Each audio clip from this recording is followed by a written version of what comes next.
Station 1370 WOCA. Ocala.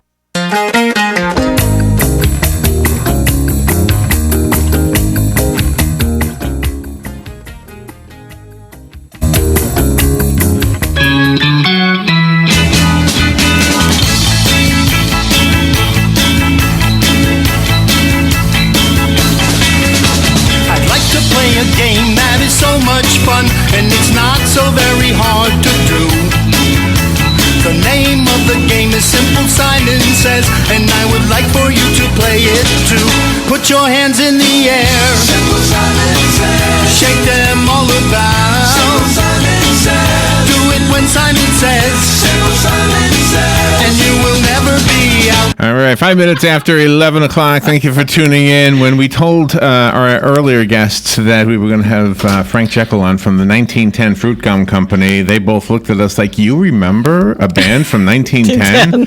So while it's an old band, it's not that old of a band. No, and those of you who grew up in the 60s and remember that music, in fact, that song, you're going to be very happy to know that the 1910 Fruitgum Company is actually going to be doing a show here in our area on this Saturday at 7:30 at the Orange Blossom Opry. So it's an honor to be able to say hello to Frank Jeckell, one of the original members of the 1910 Fruitgum Company. Good morning, Frank. Thank you for being on the show with us today. Good morning. It's my pleasure. I'm happy to be here, and I'll have you know I was born in 1880. That's why I was able to record.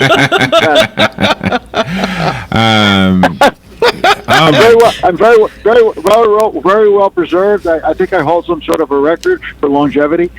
Where did the name come from? How did you guys come up with that name? Well, if you look on the liner notes on the Simon Says LP, it says, and I quote, "It was Frank who was searching in an attic for some retro clothing for the group who found a gum wrapper in a pocket who came up with the name." Oh, wow! Okay, so you found a gum wrapper. Okay, all right, excellent. And so that from that point on, it was that you were the Beatles. You were the next Beatles or something. Well, we had aspirations of those sorts. Where were you? Where did it all start? We were all five of us were from Linden, New Jersey, which is just a little bit south of Newark Airport. Oh, okay. I know the area pretty well. And so were you sending out, like, how did you get from being a garage band to being a household name? Well, we had a lot of original material we were working on, and we actually went into New York and with some money fronted by the drummer's father, we created a demo of 4 songs, 2 on each side of an acetate. And a friend of the band who was working in a luncheonette happened to meet the father of producer Jeff Katz, gave him the acetate. Jeff liked what he heard, came out to one of our gigs to hear us, and ultimately we signed with him and Buddha Records and became the 1910 Fruitgum Company. Oh my gosh, that is awesome. And a couple of words that you just dropped right there, acetate, so you don't hear that word anymore. You don't hear luncheonette anymore. Yeah, that particular luncheonette was called Texas Wieners. So you're coming to our area. Are you on tour, or is this like a special thing you're doing? Well, we are on tour to the extent we can be on tour. We just did a date actually this weekend in New Brunswick, New Jersey, and the previous weekend we did a date in Staten Island, New York, and Queens, New York, 2 dates. So this is kind of a part of a tour, but as far as the fact that the location of the Orange Blossom Opry is down in Florida and we weren't able to hook anything up with it, it's really a one-off for us. We'll be flying out on Friday, doing the show on Saturday, and flying back up to New Jersey on Sunday. It is, I don't know if you've ever been there, but it is an outstanding venue, and they have the most amazing audience because they come from the villages primarily, and those folks know how to party, and they are the right era for what you're trying to do. Well, we're looking forward to a capacity crowd, and we're looking forward to people jumping around enthusiastic, and we're ready to deliver. You and the group are really amazing. You have 3 gold records, and you charted on Billboard's 7 hits. This is so amazing. Yeah, we did fairly well. Not very many people can say they were in a group that had as much success as we were very fortunate to have. Yeah. So what year did you, I guess, the first album come out? What year was that? Well, the album actually didn't come out until early '68, after Simon Says became a hit. We recorded Simon Says in November, December of '67. Oh, okay. And what did your lives change like overnight? Oh, of course. I mean, we became quasi rock stars, I guess. At least at the time. At least at the time, in the eyes of 12 to 14-year-old girls, we were rock stars. And where did you go? I mean, did you go on tour like in all over the country or all over the world? Primarily east of the Mississippi. We did a lot of touring in the east, in the south, and especially in the Midwest, in Wisconsin, areas like that, Illinois. And we did get out to the West Coast. For one thing, we went out to tape an appearance on American Bandstand with Dick Clark. You're the main singer, right? You're the lead singer? I am today, but I was not the lead singer on the records. Oh, okay. And how many members of the band were with the original group? Of the current band? Yeah. You're speaking to them. You're it, huh? Oh, everybody's. And it's not for lack of trying. I spoke to the original lead singer when we put the band back together again around 2000, and he was in the middle of starting a piano business, selling pianos, and he was really tempted, but he said, I really can't take my focus off the business, and so he declined, and he's still doing well with the business, but he doesn't want to do the band anymore. That was the keyboard player. The other guitar player, he's into another. He's still very much in music, but he does like a solo guitar, kind of a folk jazz blues kind of a thing that he loves, and so he just wasn't interested. The original drummer, did come with us for a while, but then he left after a number of years, around 2007, and the bass player, unfortunately, is no longer with us. Oh, wow. So what kind of venues did you play back then? I'm just curious if you have any favorites. Did you play like the Paramount in New York City, or I don't know, what kind of venues were you finding yourselves in? Mostly smaller venues. The first place we ever played was in Endicott, New York, at a Hullabaloo Club, and we actually did quite a number of. They were popular at the time, and we did quite a number of those. So there were smaller venues. We did a few larger venues. We played down in Dothan, Alabama, in a stadium on a show with about 7 or 8 different acts, and we did that here and there. But most of the time, it was just us, and it was a smaller venue. You really toured with a variety of genres on your tour. I mean, gosh, from the Beach Boys to Sly and the Family Stone, those are like two opposites. I'll say. Sly and the Family Stone was probably interesting from the perspective of they were just getting started, and their first hit record was just climbing the charts. That was Dance to the Music. So we were booked for 3 different stops in the Midwest, and we were the headliners. But after we closed the show on the first 2 shows, we pulled into the third venue, and I pulled Sly on the side, and I said, "Listen," I says, "Man, would you guys mind like closing the show tonight?" Oh my! Oh my! Well, compared to us, think about Dance to the Music and a soul, rock and hip hop. Well, hip hop's the wrong word, but rock and R&B kind of an act that was really hot. You know what I mean? We were good, don't get me wrong, but they were outstanding, as you can tell by the success that they eventually had. So we felt it was better that they closed the show, and probably should have done that from the get-go, but worked out okay. Wow, Frank Jeckell is on the phone. And where are you right now? I'm actually in New Jersey, near my home, which is in Rockaway, New Jersey. Okay. And you'll be here in Wearsdale, not too far from where we broadcast, actually, and at this wonderful theater. They have an open mic night on Thursdays, and Robin and I had a children's duo we used to do all the time, and so we walked in there one day. We said, "Oh my gosh, we would love to play here." And they said, "Oh, you can come on Thursday." So we played on a Thursday. Oh my gosh, it was one of the greatest things because we didn't have what you had, which was success. Yeah. but I'll bet you had a lot. I bet you had a lot of fun though. But we had a lot of fun, and that's how we know the theater, not only as audience members, but we've been on the stage maybe 5 times or so, I guess, since then. But it's just a one. I'm hoping that I'm going to see you folks. I'm hoping you're going to be able to make it to the show. We get to meet you for a little bit. Absolutely. In fact, I know you gave us tickets to give away, so we'll be doing that we have a fun segment in about half an hour from now, so we'll do it during that segment.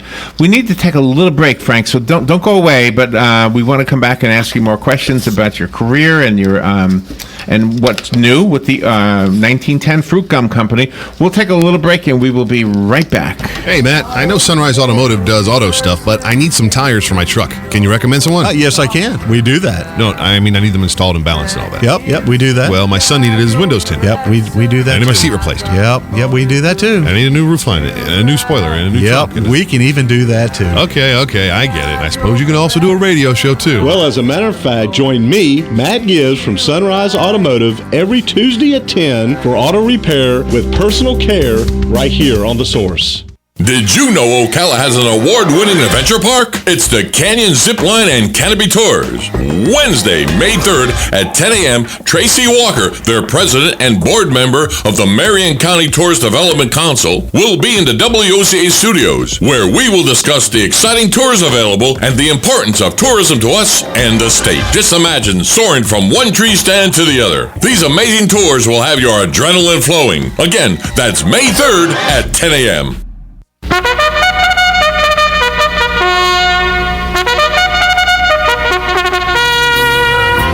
you know that most of the horses in 2017 Kentucky Derby have connections here in Ocala? Join us this Saturday for live coverage from Churchill Downs with a focus on the local horse capital connections, plus national race coverage too. Tune in this Saturday from 4 to 6:30 for the best in coverage of the 2 most exciting minutes in sports. The weather is brought to you by myfwc.com. Safe boating is no accident. On this Monday, times of clouds and sun, breezy and quite warm with a shower near the coast in the morning. The high 86 at the coast, 92 inland. Partly cloudy Monday night with a shower or thunderstorm in the area. Low 67 in a few inland spots, 74 along the coast. For Tuesday, times of clouds and sunshine with a couple of showers and a thunderstorm likely. The high 81 to 85. From the Florida Weather Center, I'm meteorologist Joe Lundberg. Here is your 30-second news brief. Longtime Florida Republican Congresswoman Ileana Ros-Lehtinen has announced plans to retire after 38 years. A West Palm Beach eye doctor believed to have collected more Medicare money than any other physician in the country was found guilty of fraud. Senator Bill Nelson filed legislation to block offshore drilling until at least 2022. And Disney World is in negotiations with manufacturers of driverless shuttles. The shuttles will begin carting visitors by next year. And that is your news brief from The Source. Next Generation MD is the future of healthcare now. Listen in the first and third Thursday at 10 a.m. to learn how the future in PRP treatments are here in our area. Find out the many ways that Dr. Juan Jordan, MD, Charles Brooks, NP, and case manager Mark Shaw have brought the family medicine practice to a new level. Hear from the very people that benefit from the fine work they have done in this field. Next Generation MD every first and third Thursday at 10 a.m. here on WOCA 96.3 FM, 1370 AM, The Source.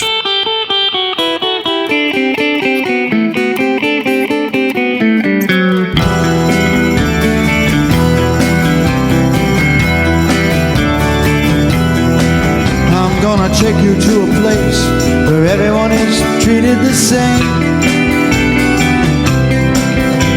No need to worry about your creed, nationality or name. In this place, it doesn't matter whether you're black or white. And if you can hear and talk and have normal... Gosh, I don't like them fading out so soon. I want to listen like forever. All right. I know. Frank Jeckell is on the phone. He is the original member of the 1910 Fruitgum Company, a guitarist, singer, songwriter, and they are coming to the Ocala area on this Saturday, 7:30 in the evening. Go take it in. It'll be an enjoyable evening. It's at the Orange Blossom Opry. Frank, are you guys doing one show or more than one? I believe we're going to do 2 shows. I think we're doing an afternoon show and an evening show. Oh, okay, so I guess you would go online and see about those tickets. Is that where we go to Opry, Robin? Yes, obopry.com. OB Opry, as in Yes. Orange Blossom. Orange. So Frank, what has changed? Did you have a break? I don't mean a break. What do I want to say? Like, did you have a lull between like the first incarnation of the 1910 Fruitgum Company and what you're doing now? And what did you do during that break?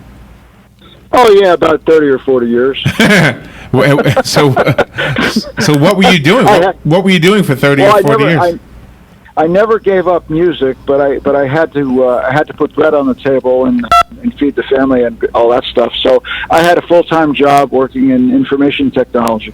Oh wow, okay. And so, as somebody who worked in technology, did that serve you well in, like you mentioned, acetate before? I know that's old school stuff for music. And so now, do you record like on an Apple laptop or something like that?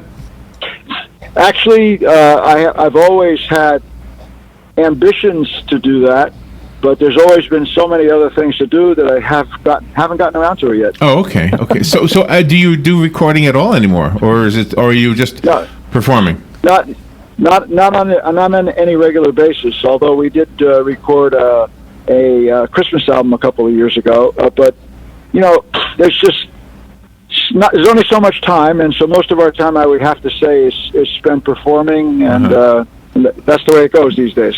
Will you be performing all of your original hits, or will you also be incorporating other hits from that era? We do most of our original hits, as well as we try to pick the best of the music of that era and include that too. So I know you'll recognize every song on our playlist, and so will the people. We want everyone, we don't want to come up with obscure stuff that people never heard. We want them to be excited and happy and enjoy what's going on, and we felt that the best way to do that was to play the most popular songs at the time.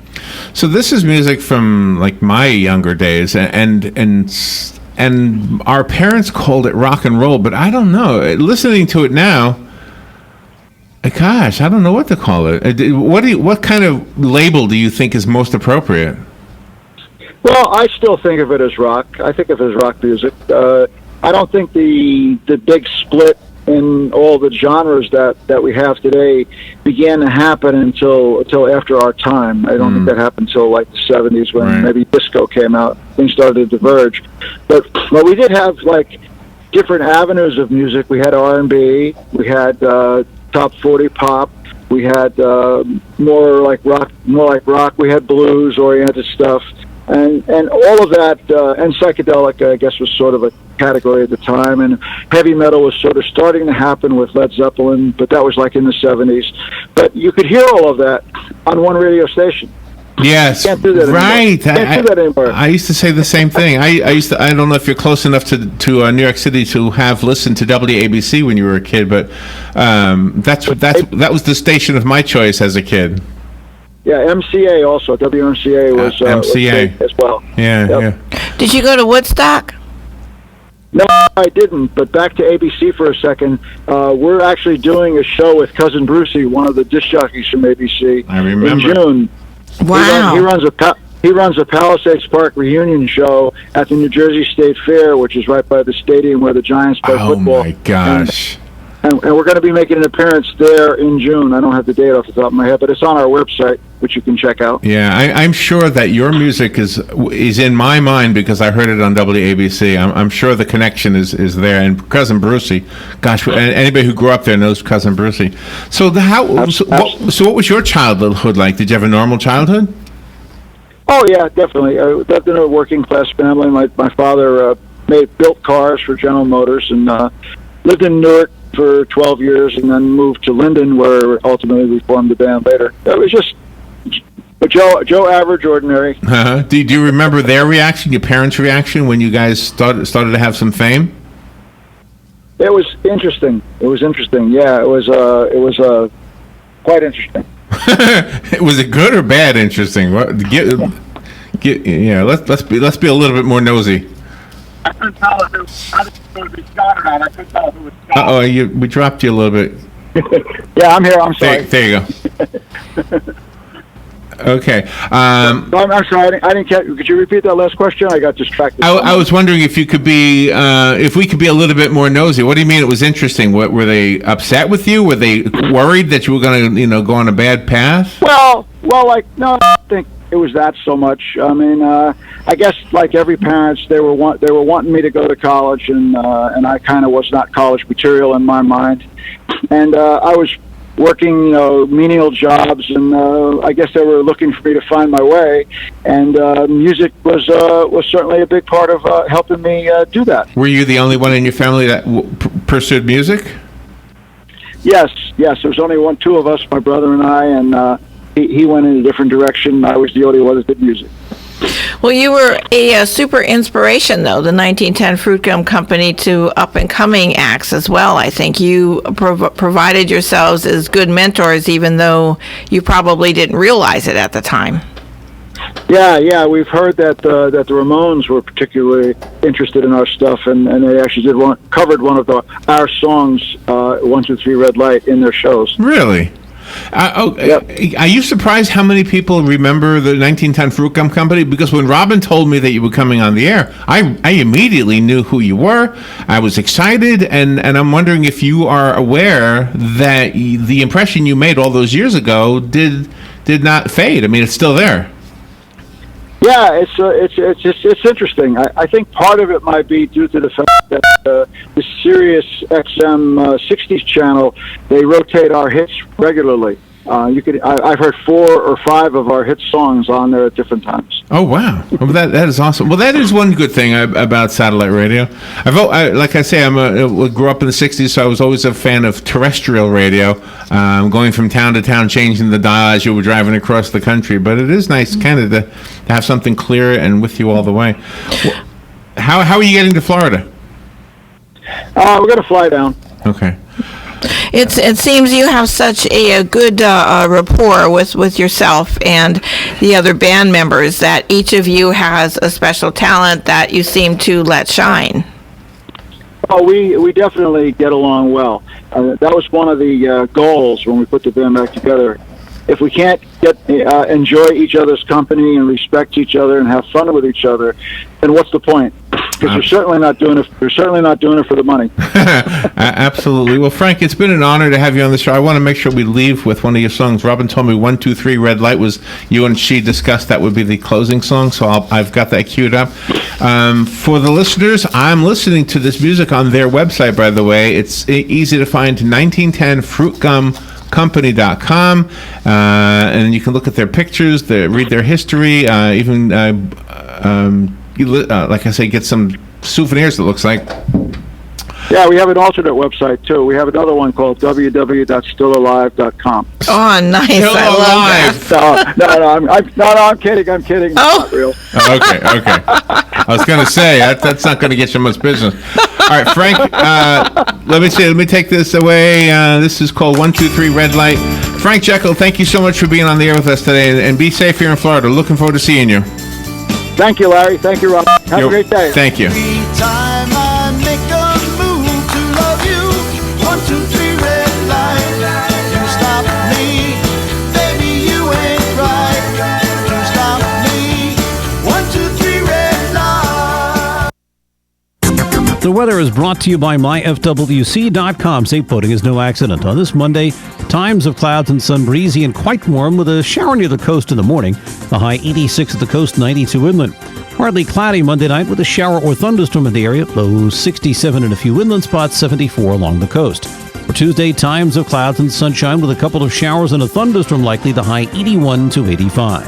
From the Florida Weather Center, I'm meteorologist Joe Lundberg. Here is your 30-second news brief. Longtime Florida Republican Congresswoman Ileana Ros-Lehtinen has announced plans to retire after 38 years. A West Palm Beach eye doctor believed to have collected more Medicare money than any other physician in the country was found guilty of fraud. Senator Bill Nelson filed legislation to block offshore drilling until at least 2022. And Disney World is in negotiations with manufacturers of driverless shuttles. The shuttles will begin carting visitors by next year. And that is your news brief from The Source.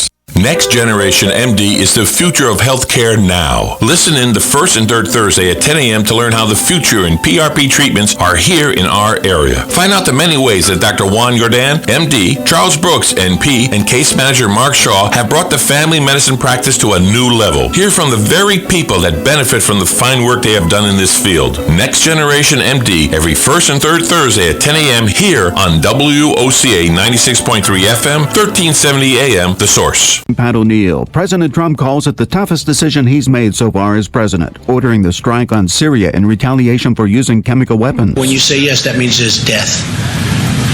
And death is very tough. It's very tough. The president interviewed on Sirius XM also not ruling out military action against North Korea. May Day marches with worker rights the focus in Spain, Turkey, Poland, and elsewhere. Thousands of protesters in Greece